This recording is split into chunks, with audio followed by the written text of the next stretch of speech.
जनसंख्या से शरीर की जनसंख्या समुदाय से बायोम या जीवों से जीवमंडल अरे अभी जीवमंडल से अर्थ से ऐसे ही कई सारे ग्रह मिलेंगे तो सोलर सिस्टम, ऐसे कई सोलर सिस्टम मिलेंगे तो गैलेक्सी, ऐसी कई गैलेक्सी मिलेंगी तो क्लस्टर, और ऐसे कई क्लस्टर मिलेंगे तो सुपर क्लस्टर, ऐसे कई सुपर क्लस्टर मिलेंगे तो यूनिवर्स। यानी आप यूनिवर्स का इतना भी नहीं, इतना बड़ा यूनिवर्स, उसमें इतनी गैलेक्सीज, उसमें एक गैलेक्सी आपकी वाली मिल्की वे, उसमें एक आपका पृथ्वी सोलर सिस्टम, उसमें एक पृथ्वी, उसमें एक एशिया, उस एशिया में दक्षिण एशिया, अब सार्क के सेंटर, अब सार्क के उस दक्षिण एशिया में भारत, उसमें यूपी, उसमें सिंगापुर, उसमें सिडनी, उसमें कोचिंग किसी सीट पर। सोच लो आप कहाँ हो, मतलब आप विश्व के रेफरेंस में, यूनिवर्स के रेफरेंस में कुछ नहीं। और कितनी भी नासा और कितनी भी इसरो आगे बढ़ जाए, इस बात की गारंटी नहीं है कि आप जैसी एक कम्युनिटी किसी और ग्रह पे पल रही हो। हमारा जो ब्रह्मांड विज्ञान है इतना ज्यादा आगे नहीं जा पाए है ना, हम सौरमंडल नहीं क्रॉस कर पाए हैं। अब ब्लैक होल के पास चले जाओ तो वैसे भी कचरा नहीं है, वहां तो प्रकाश की किरण वापस नहीं आती। तो फादर ऑफ ज्योग्राफी, आप एक बात समझिए, इस पृथ्वी को समझने के लिए हमको इसका नमूना लाना है। क्या लाना है? नमूना। तो नमूना या सैंपल को हम इसमें यूज करेंगे किस रूप में? ग्लोब। किस रूप में? ग्लोब। अब ग्लोब क्या होता है? 3D। क्या होता है ग्लोब? थोड़ा बैक करवा लो। 3D मतलब होता है 3 डायमेंशनल। डी मतलब डायमेंशनल, डायमेंशनल मतलब दिशाएं, डायमेंशनल मतलब दिशाएं।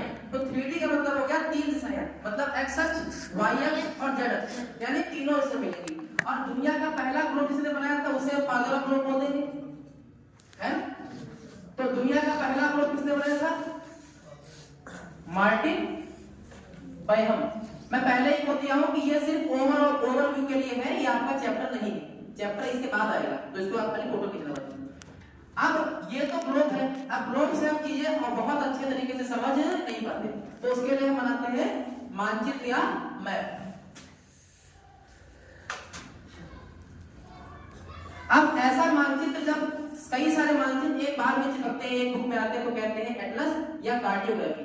ठीक, तो आप बोल सकते हो इसको कार्डियोग्राफी। शब्द का फिर है, अगर मैं डी लिख दूं तो कार्डियोलॉजी हो जाएगा, वो हार्ट का विज्ञान है। पिताजी आज मर गए, पिताजी अजमेर गए, हल्का सा खाली आज और अजमेर अंतर है। शब्द के एक एक अक्षर बदलने से पूरा पूरा अर्थ बदलता है। जब आपसे कोई पूछता है भारत की सबसे लंबी सुरंग, फट से आपका आंसर आता है अटल टनल। ये तो आप सोचते ही नहीं है कि सबसे लंबी क्या, हाईवे सुरंग, सड़क सुरंग या रेलवे सुरंग। भाषा पूरी क्लियर होगी तब तो आंसर पूरा क्लियर होगा। जब आपसे पूछा सबसे ऊंची चोटी, फट से आंसर आता है केटू गवर्नमेंट या गवर्नमेंट पढ़ो क्या साफ होगी। बट ये तो नहीं ध्यान दिया ना आपने कि वो क्वेश्चन की भाषा क्या थी।